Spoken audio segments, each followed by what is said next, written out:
Over the past year, we've reached a lot of important milestones in our construction project. In addition to topping off the construction, we have built and finished the 4-level underground parking garage, completed the 8 floors above ground, are in the process of building the building envelope, and will soon be focused on the interior, building our 215 inpatient rooms.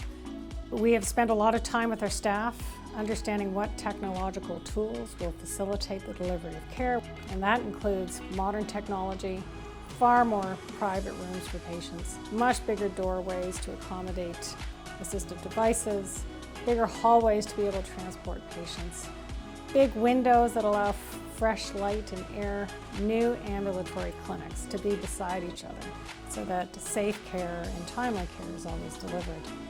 So the next phases in this construction project over the coming year and a half include finishing the building envelope, finishing construction in all the 8 levels of the facility, to start installing the information technology that is at the core of healthcare delivery. We have delivered healthcare services in these neighborhoods for more than 90 years. And through all that time, we've grown and changed and adapted. In this latest iteration, physical iteration, we will yet again adapt to the needs of our community and build a facility that's a source of pride and trust for the patients, the community, and our staff. Michael Garron Hospital is the heart of the East.